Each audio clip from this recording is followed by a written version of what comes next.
Assalamualaikum warahmatullahi wabarakatuh.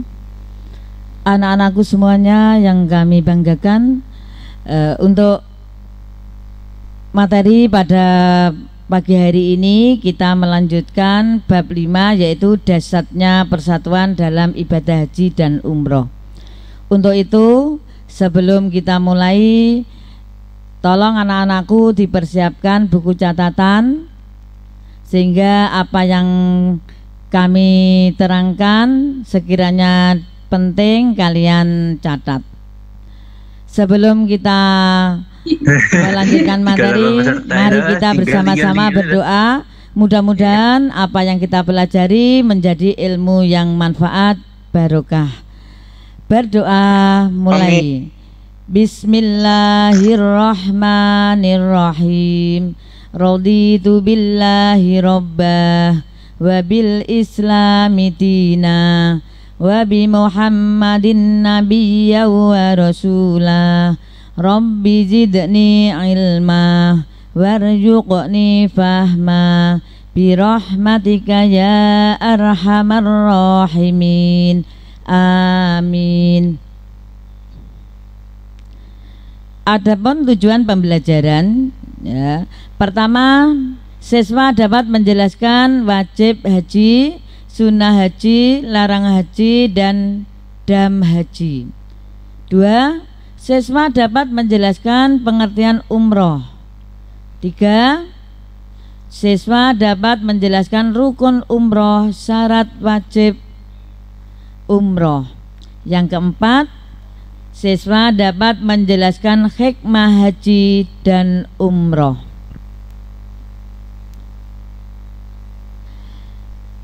Yang minggu lalu saya sudah menerangkan tentang rukun haji. Untuk materi sekarang yaitu melanjutkan, yaitu tentang wajib haji.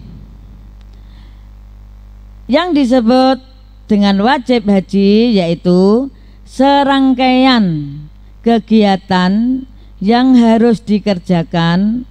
Apabila ada salah satunya tidak dikerjakan, hajinya tetap sah dan digantikan dengan membayar dam atau menyembelih hewan.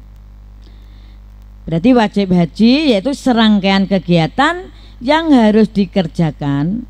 Apabila ada salah satu, ya, salah satunya tidak dikerjakan, hajinya tetap sah. Sekarang yang termasuk dengan wajib haji, pertama yaitu mikot, ya, ikhram dari mikot. Mikot ini dibagi menjadi 2, mikot zamani dan mikot makani. Yaitu ikhram dari mikot, yaitu batasan yang sudah ditentukan terlebih batasan, ya. Mikot makani berarti tempat, zamani waktu. Yang termasuk rukun haji, wajib haji yang kedua, berhenti di Musdalifah. Yang ketiga, melontar jumroh akobah pada hari raya haji. Yang termasuk wajib haji, melontar 3 jumroh, yaitu jumroh ula, jumroh wusta, dan jumroh akobah. Nah, melempar jumroh itu 7, ya, batu kerikil dilemparkan satu persatu. Tidak boleh 7 langsung lemparkan, ya. Yang selanjutnya bermalam di Mina. Wajib haji selanjutnya yaitu tawaf wada, yaitu tawaf yang dilaksanakan sewaktu akan meninggalkan Mekah. Yang terakhir, tidak melakukan perbuatan yang dilarang atau yang diharamkan. Itulah rangkaian wajib haji. Berarti apabila orang yang berhaji ada satu hal yang tidak dilaksanakan, berarti hajinya tetap sah tapi wajib membayar dam. Selanjutnya yaitu sunnah haji. Apa yang dimaksud dengan sunnah haji? Yaitu serangkaian kegiatan yang apabila dilakukan akan mendapat pahala, dan apabila tidak dikerjakan tidak mendapat dosa.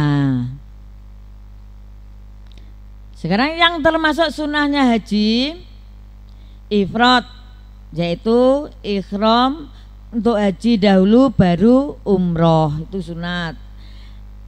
Selanjutnya yang termasuk sunnah haji membaca talbiyah selama ihram sampai melontar jumroh akobah pada hari raya Idul Adha. Yang termasuk sunnah haji lagi berdoa sesudah membaca talbiyah, membaca zikir sewaktu tawaf, sholat 2 rakaat sesudah tawaf, dan masuk ke Ka'bah. Itu termasuk sunnahnya haji. Sekarang bacaan talbiyah, yaitu mungkin anak-anak sudah hafal semuanya, karena dulu tahun yang lalu ya anak-anakku sudah mempraktekkan haji, ya manasik haji. Ya, insya Allah anak-anakku sudah hafal semuanya, yaitu lafal talbiyah Bismillahirrahmanirrahim, labbaik Allahumma labbaik, labbaik la syarika laka labbaik, innal hamda wan ni'mata laka wal mulk la syarika lak. Inilah ya, orang yang haji selalu membaca bacaan talbiyah. Sekarang dilanjutkan dengan larangan haji. Berarti orang yang haji dilarang memakai pakaian yang berjahit, baik jahitan biasa, sulaman, dan atau diikat kepada ujungnya. Berarti kalau orang yang berhaji, kalau sudah ihram, sudah niat, berarti harus memakai pakaian ihram. Pakaian ihram itu 2 lembar kain, yang satu disarungkan, yang satu diselendangkan. Tidak boleh berjahit. Ya. Larangan ya untuk haji orang laki-laki, yaitu selain memakai pakaian yang berjahit, menutup kepala, kecuali sesuatu hal maka diperbolehkan, akan tetapi harus membayar dam.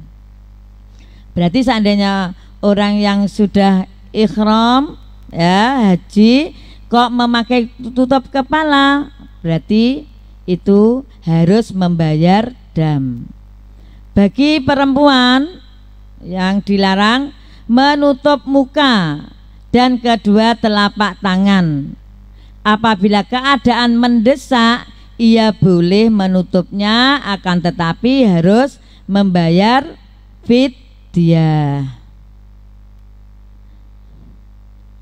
Sekarang larangan haji bagi laki-laki dan perempuan.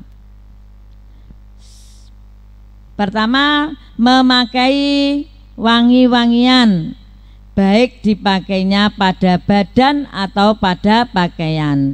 Berarti kalau orang berhaji sudah ihram, ya sudah memakai pakaian ihram, sudah niat, tidak boleh memakai wangi-wangian, baik laki-laki maupun perempuan. Yang kedua, menghilangkan rambut atau bulu pada badan yang lain, termasuk memakai minyak rambut, itu dilarang. Selanjutnya, memotong kuku, ya. Terus mengangkatkan nikah, baik menikah atau menjadi wali nikah, tidak boleh ya kalau sudah ihram. Terus larangannya bersetubuh bagi suami istri. Dilanjutkan, berburu dan membunuh binatang darat yang liar dan halal dimakan, tidak boleh ya. Terus sekarang dam Dam itu apa? Dam haji maksudnya denda haji bagi ya orang yang melanggarnya. Tidak mengerjakan haji ifrad, yang dikerjakan adalah haji tamato atau kiron, berarti harus menyembelih 1 ekor kambing. Jika tidak mampu berpuasa 10 hari, 3 hari di Mekah, 7 hari di negeri asal. Berarti seandainya pelaksanaannya haji tidak ifrad, berarti harus menyembelih 1 ekor kambing. Yang kedua, melakukan salah satu dari beberapa larangan berikut. Mencukur rambut, kalau belum waktunya tahalul sudah mencukur rambut, memotong kuku, memakai pakaian yang dijahit, memakai wangi-wangian, bersetubuh sesudah tahalul pertama, berarti dendanya boleh memilih menyembelih 1 ekor kambing, lalu puasa 3 hari, atau memberi makan 6 orang miskin. Nah,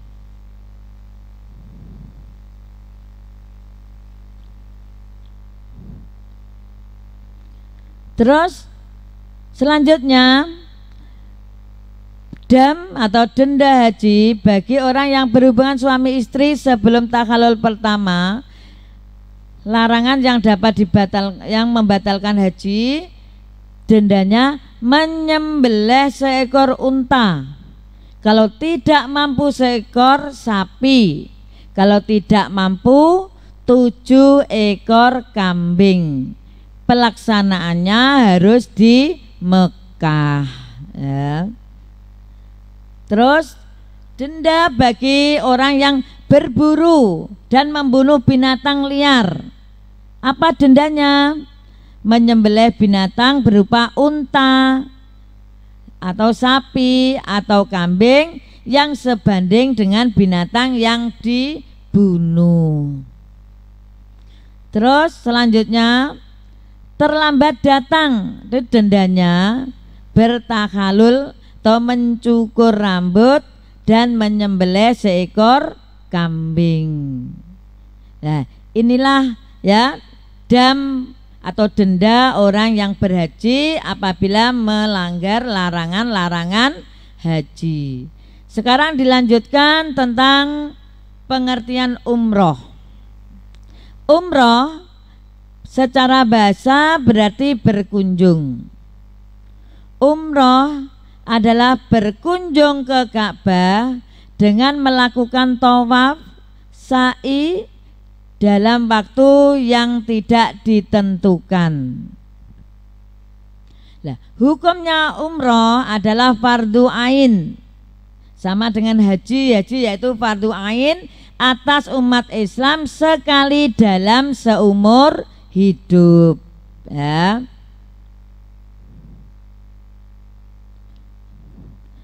Umroh sering disebut dengan haji kecil.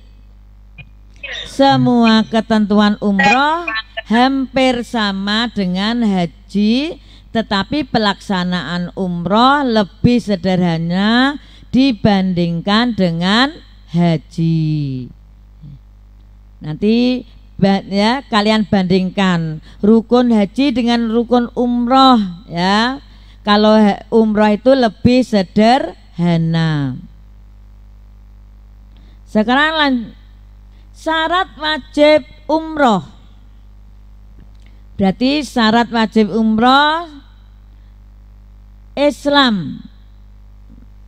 Orang tidak wajib atas orang kafir dan mereka tidak dituntut untuk mengerjakan haji selama masih kafir. Berarti selain Islam tidak dituntut untuk melaksanakan haji umroh, walaupun orang tersebut sudah mampu, karena syarat wajibnya umroh haji juga Islam. Yang kedua, baligh.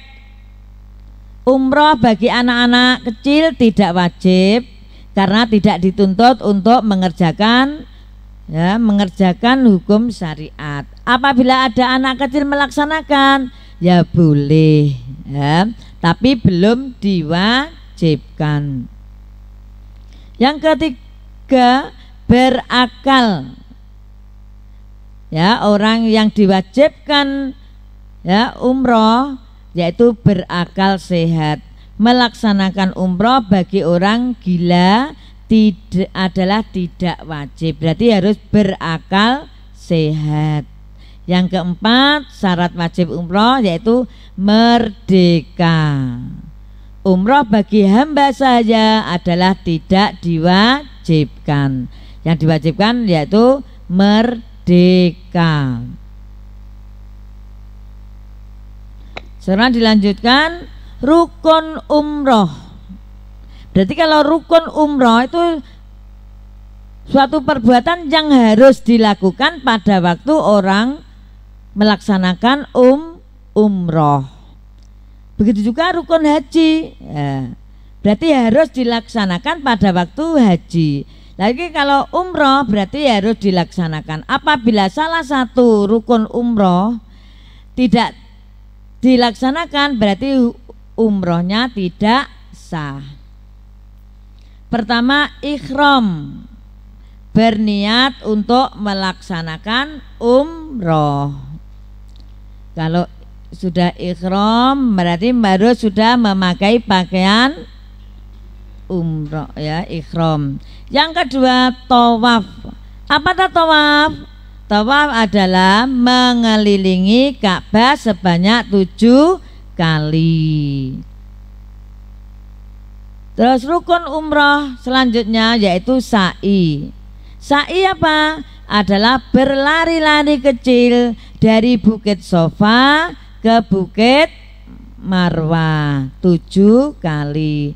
Mulai Sofa sampai Marwah 1 kali, Sofa ke Marwah dihitung 2 kali. Selanjutnya yang termasuk rukunnya umroh, tahallul.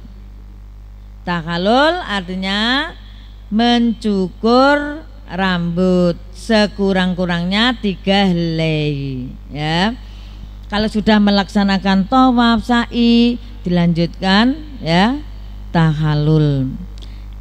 Yang kelima yaitu tertib. Maksudnya mendahulukan yang dahulu di antara rukun umroh. Ya, inilah yang termasuk rukun umroh. Selanjutnya yaitu wajib umroh. Ya, wajib umroh. Pertama, ikhram dari mikot, yaitu mikot tadi sudah saya terangkan ada 2, mikot zamani kalau umroh sepanjang tahun, tapi kalau mikot zamaninya haji mulai di bulan Syawal sampai tanggal 10 Hijriah sampai terbitnya Fajar Shodiq. Itu batasan orang yang mau melaksanakan haji. Tapi kalau umroh sepanjang tahun, tidak dibatasi, ya, selama 1 tahun. Tapi kalau haji waktunya sudah ditentukan. Dan mikot makani yaitu sama dengan mikot haji. Nanti kalian buka mikot makani haji, berarti dimulainya berniat memakai pakaian ihram dari tempat yang sudah ditentukan. Nanti dibuka di buku paket halaman 91.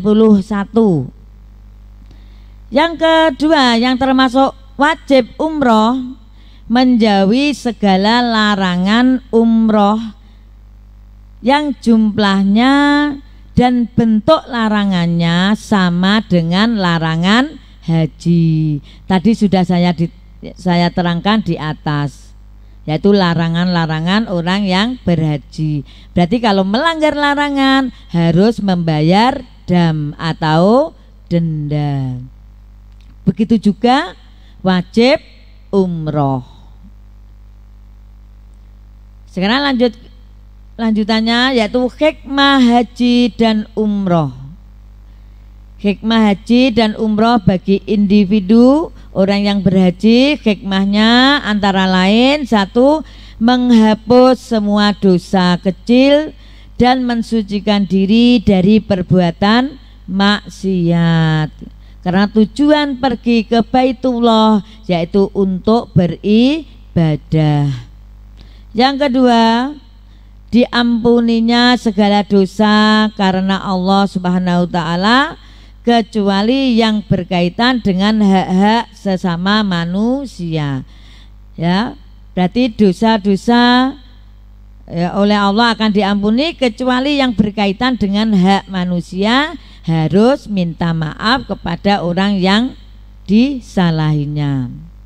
Yang ketiga, mensucikan jiwa seseorang dan berbaik sangka kepada Allah.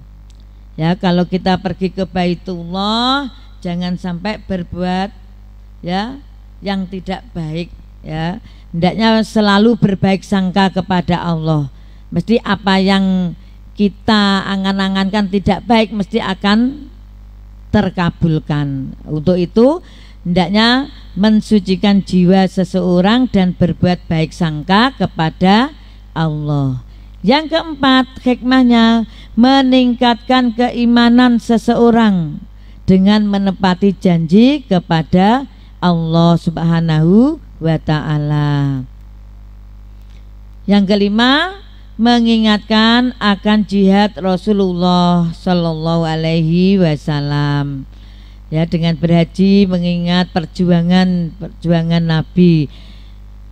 Yang keenam, melatih sifat sabar dan disiplin serta mendorong untuk berkorban.